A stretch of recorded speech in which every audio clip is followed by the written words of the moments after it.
பேரன்பு கொண்ட பெரியோர்களே, என் பெற்ற தாய்மார்களே, அன்பு உள்ளம் கொண்ட சகோதர சகோதரிகளே, மாணவ மணிகளே, மரியாதைக்குரிய காவல்துறை அதிகாரிகளே, ரசிக பெருமக்களே, பொதுமக்களே, உங்கள் அனைவரையும் எங்களது கலைக்குழுவின் சார்பாக வருக வருகவென்று வரவேற்கின்றேன். இந்த நாடக கலையை வளர்த்த தவத்திரு சங்கரதாஸ் சுவாமிகள், சூடியூர் கனக சபாபதி பிள்ளை அவர்கள், நமச்சிவாயபுரம் NS மருதராசன் அவர்களின் பாதம் தொட்டு வணங்கி, சிவகங்கை மாவட்டம் தஞ்சாவூர் MK முத்துச்சாமி ராஜன் அடிகளின் மகனாகிய சமய கருப்பு ஆகிய நான் மாமன்னர் ஹரிச்சந்திரன் பாத்திரம் தாங்கி உங்கள் அன்பையும் ஆசியும் பெற உங்கள் முன்னால் வருகிறேன். நன்றி, வணக்கம்.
ஒரு பொய்யுரைக்க என்னை நாட்டை இழக்க வைத்தாய், மனைவியும் மகனையும் விலை கூறி வைத்தவை, என்னை இந்த நிலைமையிலே கொண்டு வந்து நிறுத்தி வைத்தாயே இறைவா. பொய்யது உரைக்க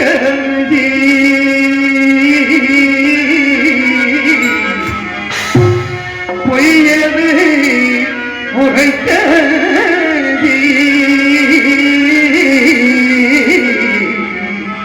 பாவினா புவிதடிமையா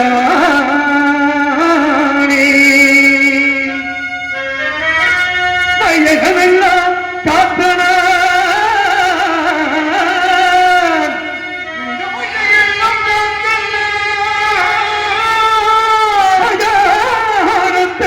காக்க போரே வையகோ காத்தனா காதிமயானம் காக்க புறப்பட்டே தெய்வமே தெய்வமே சிவமே தெய்வமே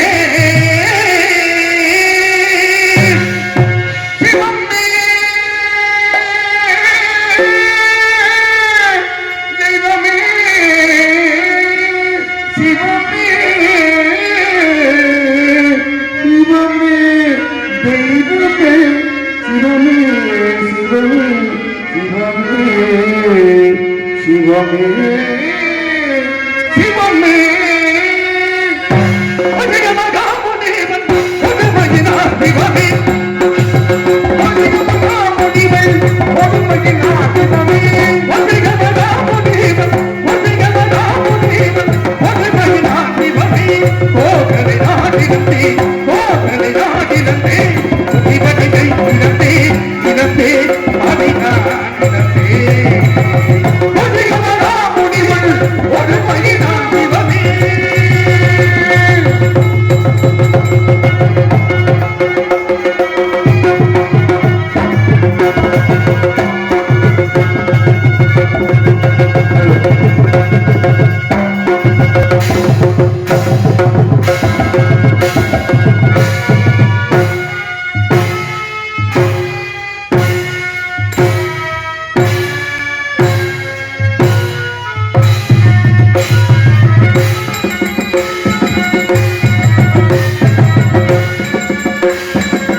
என்ன குறை செய்தேன்? யார் குறையை கெடுத்தார்? இந்த மண்ணுலகில் உன் அருள்பட்ட அனைவரும் இன்புற்று வாழ வேண்டும். அல்லும் பகலும் மனிதனமும் உன் திருப்படியை பணிந்திருந்தேனே இறைவா, நான் என்ன குற்றம் செய்தேன்? இல்லை என்ற முதல்களுக்கு அள்ளி கொடுத்தது குற்றம். இது தவறாது 56 வருஷத்தையும் நெறிமுறையோடு ஆட்சி புரிந்தேனே ஆண்டவா, அதுதான் நான் செய்த குற்றமா இறைவா? நாடு நகரங்களை இழந்தேன், பெண்குலத்தின் திருவிழக்கம் பத்தினியை பிரிந்து பாசத்தால் என்றெடுத்த மகனை வைத்தேன். கட்சிக்கையை வைத்திருந்த பிரிந்து நீதி தவறாத செங்கோலை இழந்து இணைந்தடுமாறி நிற்கும் என் நிலைமை கண்டு உனது மனம் இறங்கவில்லை இறைவா. கல்லாகிவிட்டாயா? உன் மனம்தான் கல்லாகிவிட்டதா? தடைக்கந்திருந்த இந்த ஏழையின் திருமுகத்தை ஒரே ஒரு முறை பார்க்க மாட்டாயா இறைவா? ஒரே ஒரு முறை பார்க்க மாட்டாய்? பகவானே பகவானே பகவானே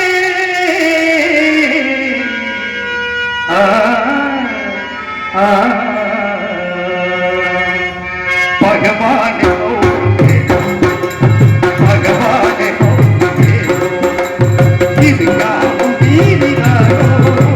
பகவானே மௌலவீனோ இதுதான் நீதிதானோ பகவானே மௌலவீனோ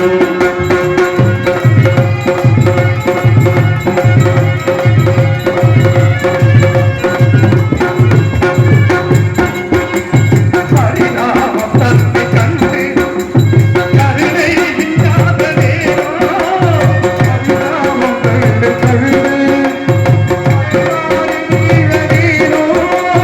பகவானே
தரிசனத்தை அமர்ந்திருக்க அவ்வப்போது ஆலோசனை அமைச்சர்கள் இருக்கிற சிம்மாசனத்தில் அமர்ந்து 56 தேசத்தையும் தேச விசாரணை செய்து கொண்டிருந்தேன் ஒரு நாள். அப்பொழுது தமத்தில் சென்ற விஸ்வாமித்திர முனிவர் என் குலமண்டபத்திற்கு வந்திருப்பதாக காரணம் உடனே அன்னவரை எதிர்கொண்டு அழைத்து வந்து ஆசனத்தில் அமர்த்தினேன். தாங்கள் என்னை நாடி வந்த காரணம் யாது சுவாமி? ஹரிச்சந்திரா, உனக்காகவும் உன் நாட்டின் நலனுக்காகவும் யாரும் செய்யப்போது அதற்கும் கொஞ்சம் திறமையும் வேண்டும். அதை உன்னிடத்தில் பெற்றுப் புகழ் வந்தேன் என்று தெரிவித்தார். தருகிறேன் சுவாமி, எவ்வளவு வேண்டும் என்றேன். மற்ற பார்க்கின்றது மதங்களை நிறுத்தி அதன் மீது ஆங்காரவுடன் அமரச் செய்து அவன் கையிலே வெள்ளி கவன் கொடுத்து அது மாணிக்க கல் வைத்து சுழற்சி எறிந்தார்.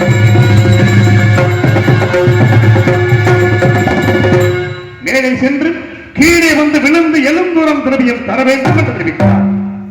முனிவர் கேட்டபடி திரவியத்தை அனைத்தையும் எடுத்து குவியல் செய்து எடுத்துக் கொள்ளுங்கள் சுவாமி என்று. ஹரிச்சந்திரா, நான் வசிப்பது ஆரண்யம். திரவியத்தை அங்கு நான் வைத்துக் கொள்ள முடியாது. யாகத்திற்கு முகூர்த்த நான் முடிவு செய்த பிறகு வந்து எடுத்துச் செல்கிறேன். அதுவரையில் உன்னிடத்தில் இருக்கட்டும் என்றார். சுவாமி, தங்களை போன்ற மகான்களுக்கு கொடுத்த பொருளை மீண்டும் நான் வைத்துக் கொண்டால் நன்னிலை வாயில் நகரற்று போவதாக சுருதிகள் இப்பொருளை நான் வைத்துக் கொள்ள அருகதில்லை. தயவு செய்து தாங்கள் எடுத்துச் செல்லுங்கள் என்றேன். கவலை வேண்டாம். உன்னுடைய கணையாளி மோதிரத்தில் என்னுடைய ருத்ராட்ச மாலையின் அடையாளமாக வைத்தால் தோஷமில்லை. அதன்படி செய்யலாம் என்று செய்துவிட்டு முனிவர் சென்ற சிறிது நேரத்தில் ஆசார வாசலிலே குடிமக்களின் அபயத்து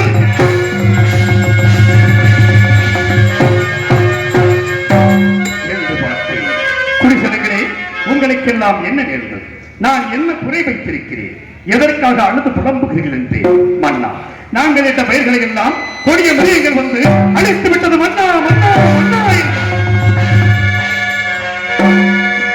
எனது மனம் வேதனை அடைந்தது. குடிமக்களுக்கு ஆதரவை அளிப்பேன். வேட்டைக்கு புறப்பட்டேன். கொடிய வினைகளை வேட்டையாடி இணக்கத்தால் திருக்குளம் கரையோரம் ஆலமரத்தின் அடியில் எனது பத்தினி சந்திரமதியின் மடியில் நித்திரையில் இருந்தேன். அடாத கனவு ஒன்று கண்டு திட்டக்கிட்டு எழுந்து பார்த்தேன்.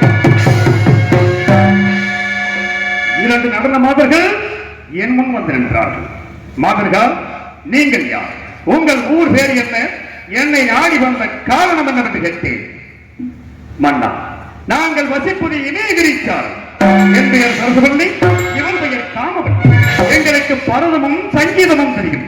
அதை தங்கள் சமூகத்தில் ஆடியும் பாடியும் தக்க சன்மானம் பெற்று போய் வந்தோம் என்று தெரிவித்தார்கள்.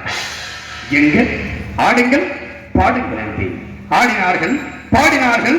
கண்ணுற்றே சந்தோஷமுற்றே வேண்டிய சன்மானத்தை கொடுத்தேன். பெற்றுக் கொள்ள மறுத்து என் திருமணிக்கு நிலக்கூடிய பூச்சக்கர குடியையும் எனது வெற்றி மாலையையும் பரிசாக கேட்டார்கள். கொடுக்கக்கூடிய பொருளாக இருந்தால் தயங்காமல் கொடுத்து விடுவேன். இதை விடுத்து பொன்பொருள் எவ்வளவு வேண்டுமோ கேளுங்கள், தருகிறேன் என்று.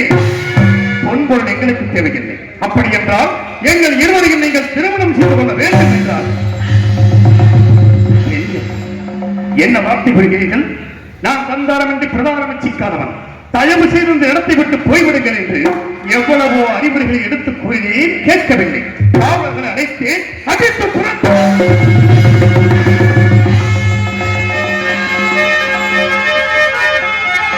மாதங்கள் சிறிது நேரத்தில் விஸ்வாமித்திர முனிவர் கடும் கோபத்தோடு வந்து என் திருமுடியை காலால் ஏற்றி உதைத்தார்.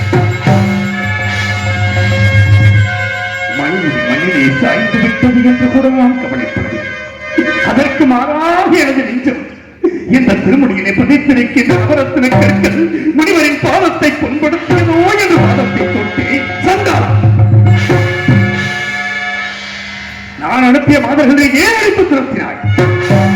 என் கோபம் தீர வேண்டும் என்றால் அந்த மாதர்கள் இருவரை என்னை திருமணம் செய்து கொள்ள வேண்டும் என்றார். அனைத்தும் உணர்ந்த தாங்களாகி மாறுகிறது. திருமணம் முடித்தவன் எனக்கு ஒரு மகன் நினைக்கிறான். சுவாமி, எல்லாவற்றையும் அறிந்த தாங்கள் அறியாதது போல் பேசுகிறீர்களே. அதற்கு மாறாக கண்ணை வேண்டியதும் ஏகிவேன் காக்கின்ற கண்ணை வேண்டியதும் ஈகுவேன் காக்கின்ற கண்ணை வேண்டியதும் கண்ணை வேண்டிய சிங்கப்பதை கொண்ட கண்ணை வேண்டிய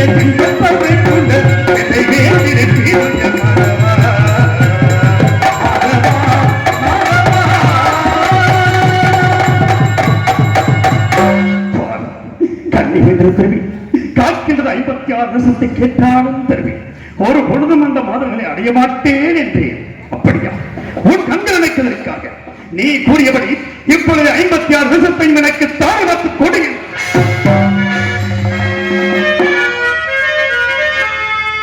ஒரு வார்த்தை உபமானத்திற்காக சொன்னேன். இல்லை என்று சொன்னார் சொல் தவறியதாக போய்விடுமோ என்று கருதினான். அடுத்தபடி தாராவதியை கெண்டியிலே ஜலம் கொண்டு வரச் செய்து முனிவருக்கு அபயமாக 56 தேசத்தையும்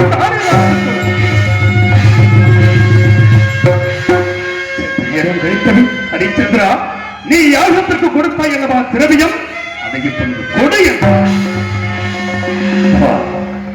அந்த திரவியத்தை அரண்மனையிலே களஞ்சியத்தில் வைத்து பூட்டியவாறு எடுத்துக் கொள்ளுகிறேன். நீ நாடு நகர்களை தாரை பார்க்கும் பொழுது பொருள் நீங்களாக தாரை பார்க்கவில்லை. இல்லை என்று சொல்லிவிட்டு போய்விடுகிறேன் என்றார். இல்லை என்று சொல்ல மாட்டான் இந்த ஹரிச்சந்திரன். எனக்கு ஏதாவது ஒரு தவணை கொடுங்கள், தவணைக்குள் தங்களுக்கு சேர்களை திரவியத்து நான் கொடுத்து விடுகிறேன் என்றேன். ராஜகடன் 48 நாட்கள் தவணை தருகிறேன். யாகத்திற்கு செலவிட திரவியத்தை நட்சத்திரங்களை உன்னோடு அனுப்பி வைக்கிறேன். அவரிடத்தில் கொடுத்து விடுகிறார். நான் சம்மதித்து இந்த நாட்டை விட்டு போவதற்காக ஒரு அடி எடுத்து வைக்கிறேன்.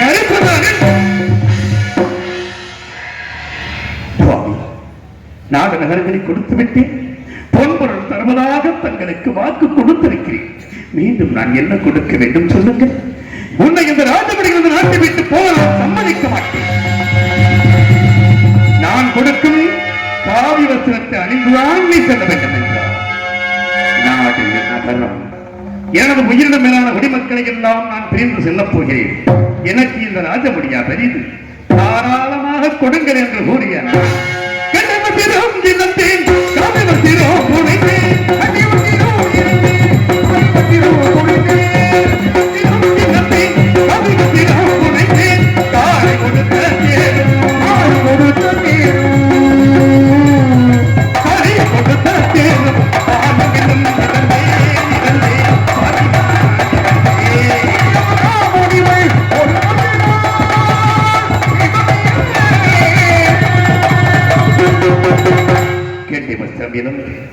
காவி வஸ்திரம் அணிந்த நான் அன்பு மகனை ஒரு கரத்தில் பிடித்தேன்.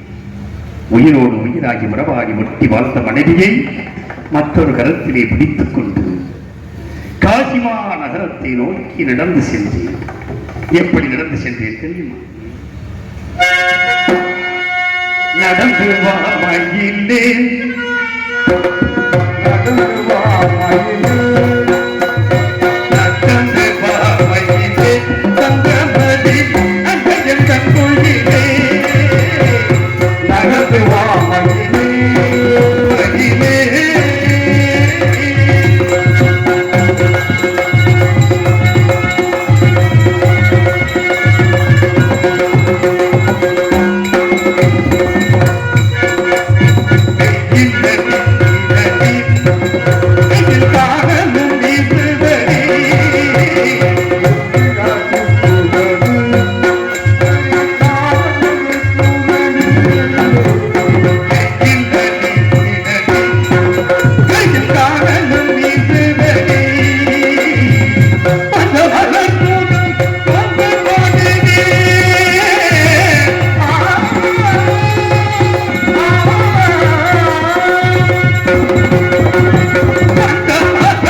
Amen.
காசிமா நகரத்தை அடைந்து கடல் நீர்க்க வழியொன்றும் தோணவில்லை. பொழுது விடிந்தால் 48வது நாள் முனிவருக்கு சேர்ந்த பொருளை கொடுக்க வேண்டிய கடைசி நாள். என்ன செய்வேன்? மனம் மருந்து அழுது புலம்பிக் கொண்டிருந்தேன். என் மனைவி தாராவதி எதற்காக அழ வேண்டும் சுவாமி? என்னையும் மகனையும் விட்டு முனிவருக்கு சேர வேண்டிய பொருளை கொடுத்து விடுங்கள். தாராவதி என்ன வார்த்தை கொள்கிறார்? உன்னை நான் விற்க வேண்டுமா? உன்னை நான் விற்க வேண்டுமா? உற்றோரும் பெற்றோரும் என்ன நினைப்பார்கள்? சத்திய மனைவி விட்டால் சண்டாளர் என்று உலகமே என்னை படித்து பேசவே தேவி என்று எவ்வளவோ அறிவர்கள் இருந்து கூறி என்னை விலைமூறச் சொன்னான். வழி தெரியாமல் திகைத்த நான் இரு பேர்களையும் என் கரங்களிலே பிடித்துக் கொண்டு காசிமா நகரத்து வீதிகளிலே விலையோ விலை, விலையோ விலை, விலையோ விலை என்று இந்த உலகத்தில் யாருமே செய்யாத செயலை நான் செய்து விட்டேன். இறைவா, என்ன செய்தி? இந்த உலகத்தில் யாருமே செய்யாத செயல். உலகம் அறியாத புதுமை, உலகம் அறியாத புதுமை, உடல் பொருளாளியை கடனுக்கு விற்பவே உலகம் அறியாத புதுமை, இந்த உலகம் அறியாத புதுமை.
யாருமே விலைக்கு வாங்க முன்வரவில்லை.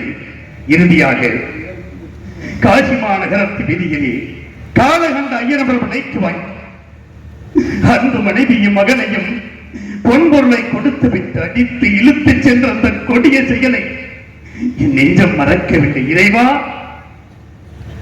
அந்த பொருளை பெற்றனா தரகணத்தில் கொடுத்து விட்டு பட்டகணம் தீர்ந்து வைப்பதே மன அமைதியோடு மனிதன் நினைப்பதுண்டு வாழ்வு நிலைக்கும் என்று இறைவன் நினைப்பதுண்டு பாவம்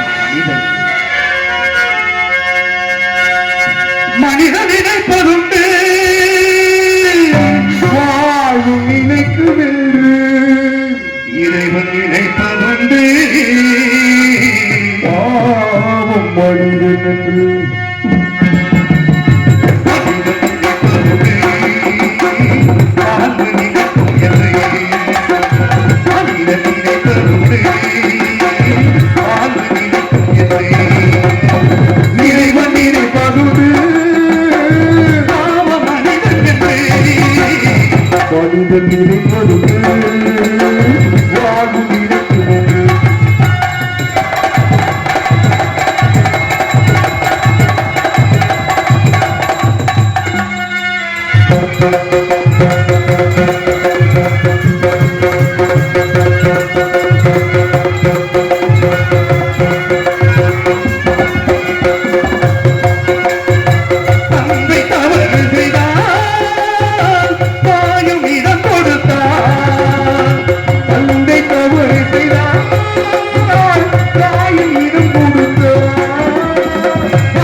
நன்றி நன்றி நன்றி. பட்டகரம் தீர்ந்துவிட்டது என்று மன அமைதியோடு இருந்தேன். நட்சத்திரங்கள் ஓடோடி வந்தார். ஹரிச்சந்திரா, உன்னோடு 48 கஷ்டப்பட்டு வந்திருக்கிறேன். எனக்கு நகரப் போகிறாய். 16,000 பொன் கொடுத்தவரையே இல்லை என்றால் அந்த பொருளை முனிவருக்கு கொடுக்க மாட்டேன், நான் வைத்துக் கொள்வேன் என்றார். இருந்தது என் மனைவியும் மகனும். அவர்களையும் விட்டு தங்களிடம் கொடுத்து விட்டேன். இனி நான் என்ன செய்வேன் என்று ஏனில்லை. நீ இருக்கிறாய் அல்லவா, உன்னை விட்டு கொடுக்கலாம் அல்லவா என்றார்.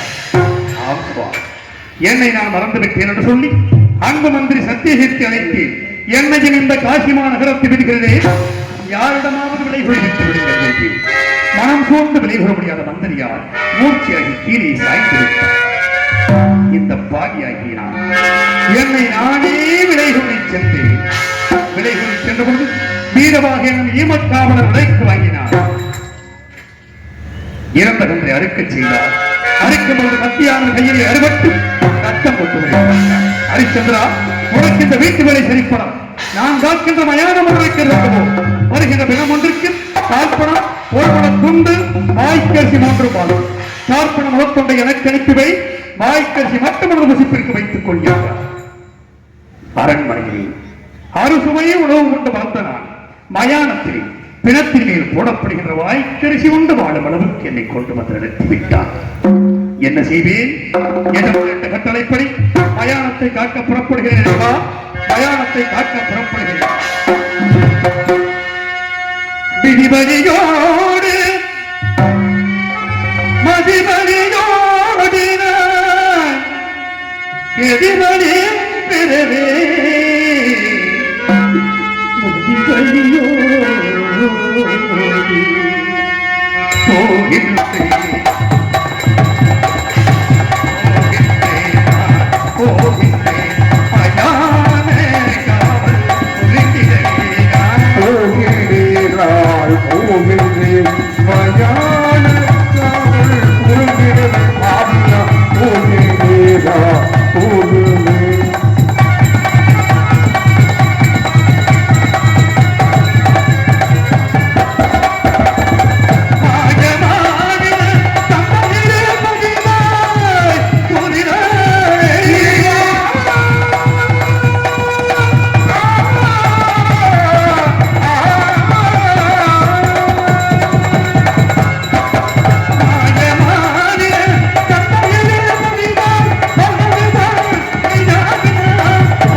வந்துவிட்டேன்.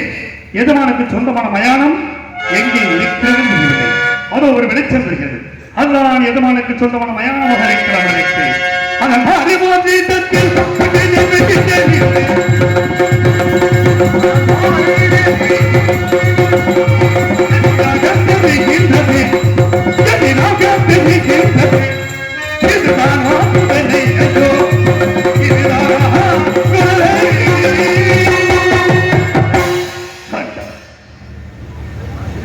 இங்கு பார்த்தாய், ரத்தின சிம்மாசனத்தில் அமர்ந்து 56 தேசத்தையும் ஆட்சி புரிந்த என்னை இந்த பலனற்ற பாடை கம்புகளில் அமர்ந்து மயானத்தை காக்கும் அளவுக்கு என்னை கொண்டு வந்து நிறுத்திவிட்டாய் இறைவா.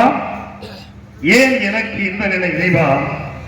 ஏன் எனக்கு இந்த நிலை?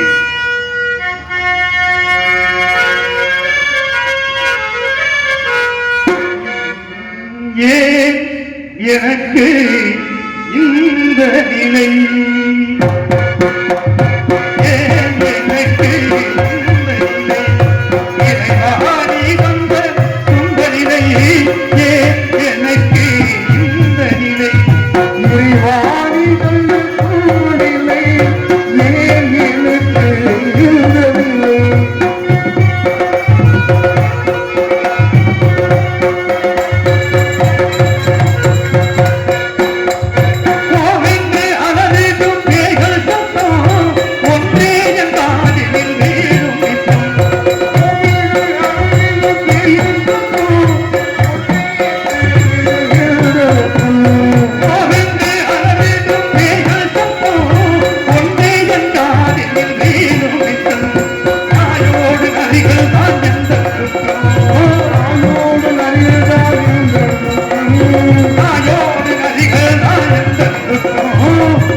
ஒவ்வொரு மனிதனும் ஆண்டான் அடிமை உயர்ந்தவன் தாழ்ந்தவன் பெற பேசும்படி வாழ்ந்து கொண்டிருக்கிறான். மாட மாளிகை கூட கோபுரங்கள் கட்டி வாழ்கிறான். அவன் கட்டிய மாளிகையுடன் செத்துவிட்டால் அவன் கட்டிய மாளிகையில் அவனுக்கு இடமில்லை. குடிசை வீடு கட்டி வாழ்ந்து கொண்டிருக்கிறான். அவன் கட்டிய குடிசையிலே அவன் மாண்டு விட்டால் அவன் கட்டிய குடிசையிலும் இடமில்லை. ஒவ்வொரு மனிதனும் உற்பத்தியாக ஒரு சான் இடம் உள்ளங்கை அகலம் 10 மாதம் பயணம் என்னும் தூக்கத்தில் இந்த மண்ணுக்கு வந்து என்னவெல்லாம் ஆட்டமாடி இறுதியில் இந்த மண்ணுக்கே வந்து இரையாகி வைத்த மனிதன். இப்பேற்பட்ட மனிதனின் வாழ்வு ஒரு இடத்துக்குள்ள உள்ளங்கையே அகலத்திலே படுத்திருந்தேன் 10 மாசம் பயணமென தூக்கத்தில உல்லாசமான வீடு உல்லாசமான வீடு என்றார். ஒவ்வொரு தாயின் கருவறை மனிதன் தாயின் கருவறைகளில் உற்பத்தியாகி அந்த தாய் ஒரு குழந்தையை பெற்றெடுக்க எவ்வளவு பாடுபடுகிறாள். அப்பேற்பட்ட தாயை இறுதியிலே ஒரு சிலர் கவனித்துக் கொள்ளாமல் முதியோர் இல்லங்களில் அனாதையாக விட்டுவிடுகிறார்கள். இப்பேற்பட்ட மனிதனின் வாழ்க்கை ஒரு கால் இடத்துக்குள்ளே உள்ளே அவலத்திலே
மயானத்தில் வந்து சிவனே சிவனே சிவனே என்று உன்னையே நினைத்து அழுது புலம்புகிறான் என்று அந்த சிவனிடத்தில் சென்று எனக்காக தூது சொல்ல இங்கே யாருமே இல்லை. அதோ ஆகாய விதிகளிலே ஓடி திரிகின்ற மேகங்களே பாடி திரிகின்ற பறவைகள் நீங்களாவது எனக்காக அந்த இருடத்தில் சென்று தூது சொல்ல வேண்டும். எப்படி சொல்ல வேண்டும் தெரியுமா? பறவைக்கு தூது ஆகாய வீதியிலே பறந்து செல்லும் பறவைகளே ஆகாய வீதியிலே பறந்து செல்லும் பறவைகளே ஆகாய பறந்து செல்லும் பறவைகளே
யார் யார் நீங்கள் யார்?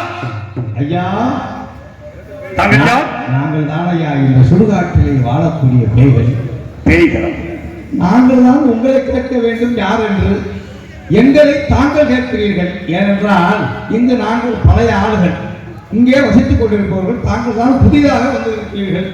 ஆமாம் ஐயா, ஆமாம் ஐயா. நாங்கள் ஏன் இங்கு பேய்களாக தெரிந்து அலைகின்றோம் தெரியுமா? எதற்காக அலைகிறீர்கள்? நாங்கள் மனிதர்களால் வாழ்ந்து கொண்டிருந்த பொழுது நாங்கள் எப்பேற்பட்ட நல்ல காரியங்கள் எல்லாம் செய்தோம் தெரியுமா? பெரிய காரியங்கள் எல்லாம் செய்தோம். அதை சொல்வதற்கு இப்பொழுது நேரம் போதவில்லை. ஆகவே தாங்கள் கதை, எங்களுடைய கதையை தாங்களுக்கு தெரிவிப்பதற்கு பதிலாக தாங்கள் கதையை கேட்க நாங்கள் ஆசைப்படுகின்றோம். தாங்கள் எங்கு பிறந்தீர்கள், எங்கு வளர்ந்தீர்கள், தாங்கள் வரலாறை கூறுங்களையா. எத்தனையோ தெய்வீக சிந்தனை மனிதர்களால் விளக்கப்படும் இறைவன் அந்த பேய்களை வைத்து என் கதையை கேட்க வைத்திருக்கிறார். பேய்களுக்கு தான் என் கதையை சொல்லும் என்று விதியிருந்தால் அதையும் சொல்லுகிறேன். பேயினங்களே, அதோ தெரிகிறது ஒரு மரம். அந்த மரத்தின் கிளைகளில் அமர்ந்து என் சரித்திரத்தை கவனமாக கூறுகிறேன். சென்ற அந்த கிளைகளில் அமர்ந்து கேளுங்கள். அப்படியே கவனமாக கேட்கின்றோம் ஐயா. நாங்கள் சரித்திரத்தை சொல்லுங்கள். இது கூறுகிறேன். பிறந்தது இந்த மண்ணே, பிறந்தது இந்த முன்னே, இந்த பாவிகா பிறந்தது மண்ணே, இறப்பதற்கென்றே பேசிடும் நன்னோ துறந்த சுகமோ துக்கத்துக்கே சொல்லும் கண்டே கண்டே கண்டே கண்டே.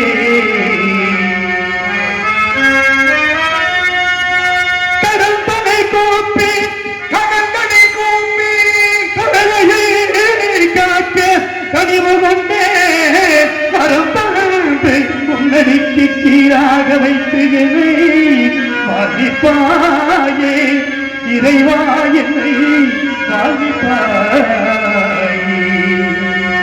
யார் போய் சொல்லுவார், யார் போய் சொல்லுவார், யார் போய் சொல்லுவார்.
அவனிடம் யாரோ சொல்லுவார் சொல்லுவார்.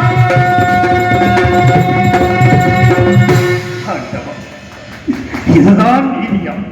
இதுதான் நீ செய்த தர்மமா இறைவா? இது தர்மமா? இது தர்மமா? இது தர்மமா?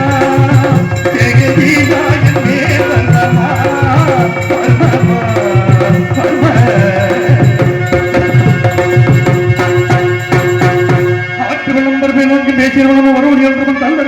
சந்திர பெயர் மன்னல் மன்னுரை அயல் மன்னர் மன்னரே எனது ராஜாங்கம்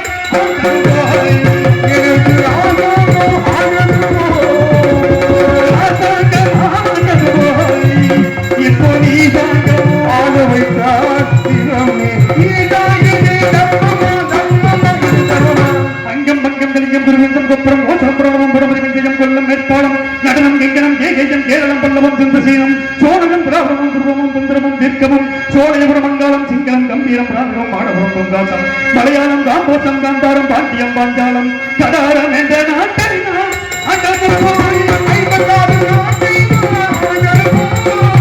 சுடுகாட்டைக்கு நாளவை தாய் செய்தவே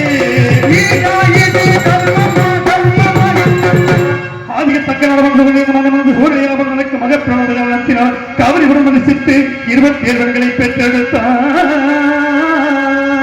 27 பெண்களை பெற்றெடுத்து அசுவினி பரணிகளுக்கு ரோகணி திருவாதிரை புனல் பூசம் பூசம் ஆயிரம் மகம் புறபுத்திரம் அர்த்தம் சித்திரை சுமாரி அனுசம் கேட்டை மூலம் புராடம் திருவனமதிக்கம் சதயம் புரட்டாதி புத்திரட்டாதி ரேவதி விசாகம் என்று 27 பெண்களை கிராமமிட்டு 4 மேலையும் ஒரு வண்ணமாக வளர்த்து பெண்கள் தக்க பிறந்தவுடனே 16 கிழவிகள் சந்திரனை அழைத்து 27 மதங்களை மனம் செய்து கொடுத்து ஏகமோகமாக இல்லமிடத்த கிரமதி என்று சந்திரமண்டலம் அனுப்பி வைத்தார்.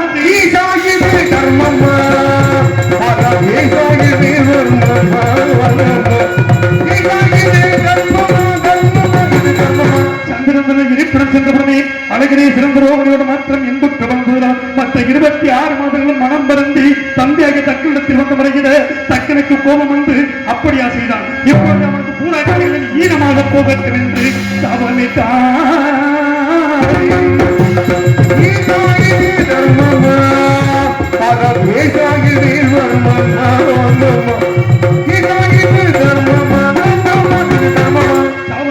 சந்திரன் சோரசக்கல்கள் அத்தனையிலிருந்து இருளில் மூழ்கினான். இருளை கண்ட மாதர்கள் மனம் பறந்து தந்தையாக தக்கடத்தில் வந்து என் நாய்களுக்கு வந்த விபத்துகளை போங்கள் என்று சொல்ல மக்கள் மீது இரக்கம் கொண்டு மீண்டும் சந்திரனை அழைத்து ஒரு பக்கம் கலைகள் தேயவும் ஒரு பக்கம் கலைகள் வளரும் என்று சாப விமோசனம் கொடுத்து சந்திர மண்டலம் அனுப்பி வைத்தார்.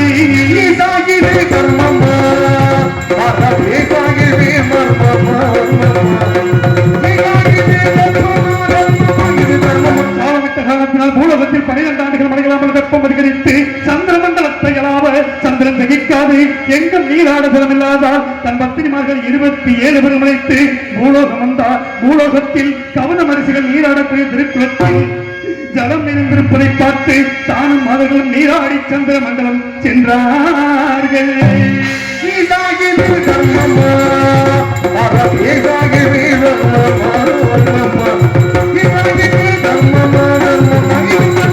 மறுநாள் காலையில் கவனமான திருக்குளத்திற்கு வந்து பார்க்கும் பொழுது அங்கே கனிந்த புஷ்பங்களும் முதிர்ந்த ரோகங்களும் நீரணைத்து மஞ்சளமாக இருப்பதை பார்த்து கோபமுற்று இந்த திருக்குளத்தில் யாரோ நீராடி சென்றிருக்கிறார்கள்.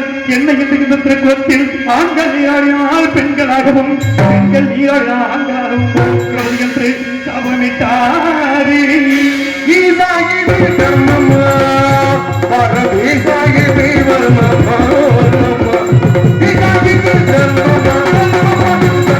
சாவத்தை அறியாத சந்திரன் மறுநாள் காலையில் பத்திரிமார்கள் 27 பேர்கள் வைத்திருந்து அந்த குளத்தின் கரையில் நிறுத்திவிட்டு முதலில் தான் மட்டும் இறங்கி நீராடி மூழ்கி இருந்தார். மூழ்கி இருந்த சந்திரன் அழகிய பெண்ணுருவாக மாறி கரைக்கு வர பெண்கள் கண்டு மனம் வருந்தி ஸ்ரீமன் நாராயண நோக்கி தவம் செய்ய தவத்திற்கு மகாவிஷ்ணுவரங்கு வந்து பெண்ணுருவாய் என்ற சந்திரனை பார்த்து அவரிடத்தில் கொஞ்சி பேசி மறைமுகமான சோலை விளக்கு போய் கூட மகாபாரகனாகிய நான் பிறந்தேன்.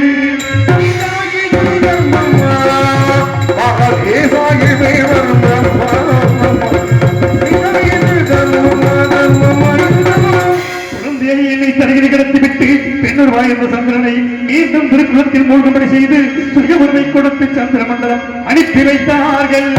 கௌதமரானவர் இந்த குழந்தையை கொடுத்து இவன் சகலகலா வல்லவனாவா, தந்தாரம் என்று பிரதாரம் இச்சிக்க மாட்டான், மெய்யன்றி பொய் சொல்ல மாட்டான், 56 லட்சத்தையும் ஆளுகின்ற சக்கரவர்த்தியாக வருவான், திருச்செங்கடசை வெற்றிக்கு வருவான். அவனிடத்தில் இவனை கொடு என்று உத்தரவு செய்து இவன் அறியாகி எனக்கும் சந்திரனுக்கும் பிறந்தபடியினால் இவனுக்கு அதை சந்திரன் சென்று பேதையும் நான்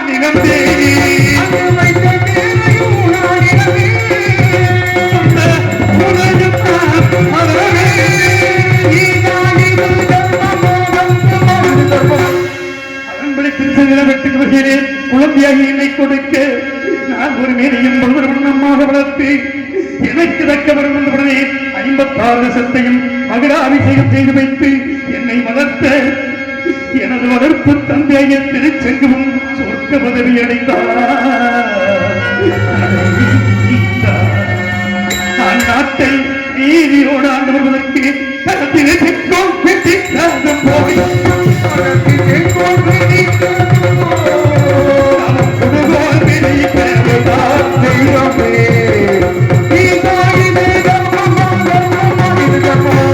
நாட்டை ஈரியோடான வகையிலே 2 யாத்திரை பஸ்கள் வந்தார்கள். எங்கெங்கு சென்றீர்கள், என்ன விசேஷம் என்று கேட்டேன். கண்ணமாபுரியிலே மதுரை மகள் சந்திரமணி மாலை சூட முடியாத சொல்ல அதே சமயம் சுயபரவோடு வந்து சேர்ந்தது.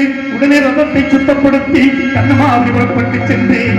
செல்லும் வழியில் மருதம் உள்ளே நெய்தல் குறிஞ்செல்வங்களை கலந்து இந்த பாதியாகிய நான் பாலைவனமாக பிரவேசித்தேன். அங்கு காலிகதவி நாடகத்தை கண்ணுற்ற மாத்திரத்தில் தேரை விட்டு கீழே இறங்கி காளியாதேவியை தரிசித்து திரும்பும் பொழுது தேர் குதிரை வில்லம்பு நன்கும் என் கண்களுக்கு புன்னுருவாக தோன்ற அம்மா காளிகதேவி உடனே கண்ணாக தேர் குதிரை வில்லம்பு நான்கும் இப்போதே கண்களுக்கு பொன்னுருவாக எக்காரணம் என்னவென்று வைத்தேன்.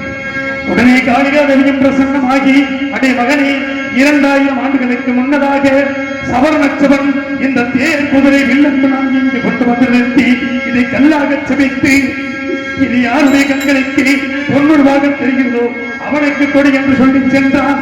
இது உன்னுடைய கண்களுக்கு பொன்னுருவாக தெரிந்தபடியினால் நீயே எடுத்து சென்று சொல்லி அனுப்புகிறேன். அந்த காவியை கொண்டு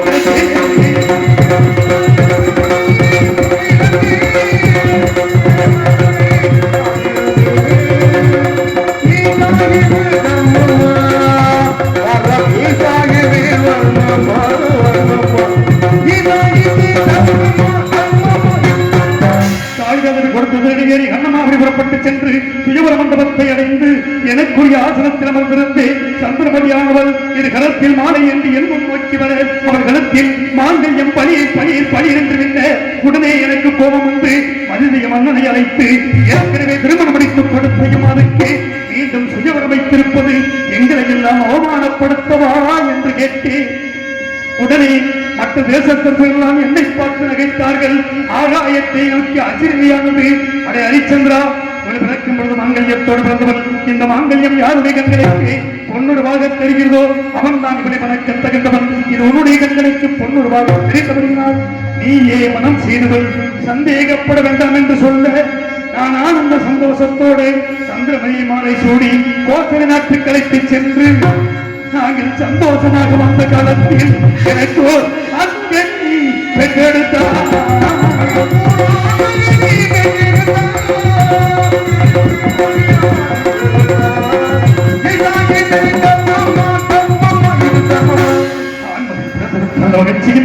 ஏழு நாட்கள் கலைஞத்தை திறந்து வைத்து பள்ளி செல்லுங்கள் என்று சொல்லி மேலும் வேதவராய் இறங்கிய போது நான் பெற்ற மகனுக்கு லோகிதாசன் தேவதாசன் என்று பெயரிட்டு அழைத்த புத்திரனை அவன்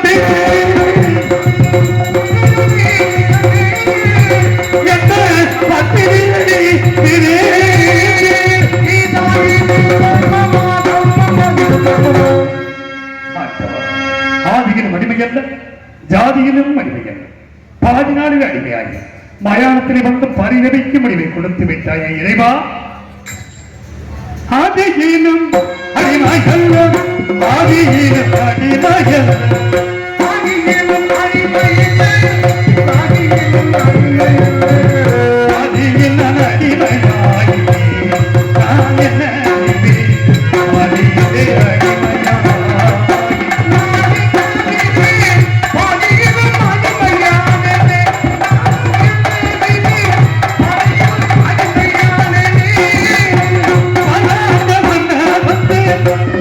அடிமை செய்யாதும் போய்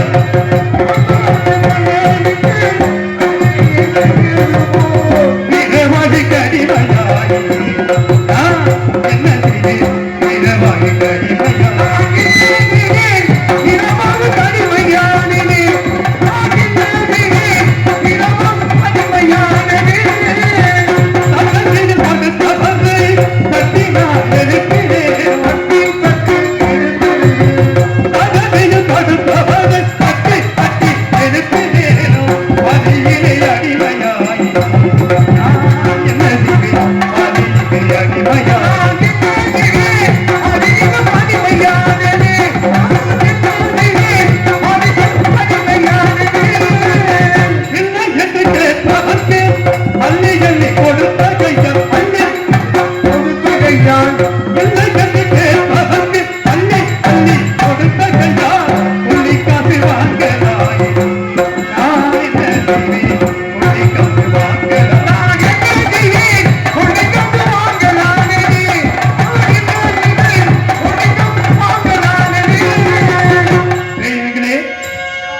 கதையை கேட்டவுடன் நாங்கள் பேயாக நாங்கள் புனிதம் இருந்து விட்டோம் ஐயா. அப்படியா? சத்திய வாழ்க, கீர்த்தி ஓங்குக. சத்திய வாழ்க. இதைப்பா காசிநாதன் எனது நண்பன் சத்தியகீர்த்தியை மறந்துவிட்டேன். அதை நினைவுபடுத்துவதற்காகவே பேய்களை வைத்து எனக்கு கேட்க வைத்திருக்கிறாயா? என் நண்பன் சத்தியகீர்த்தி நான் எப்பொழுது காணப்போகிறேன் இறைவா? நான் எப்படி காண்பேன்? பச்சை கிளியானா பறந்தே நான் தேடுவேன். பச்சை கிளியானா பறந்தே நான் தேடுவேன். பாடி வரும் தென்றல் ஏறேறி ஓடுவேன். பாடி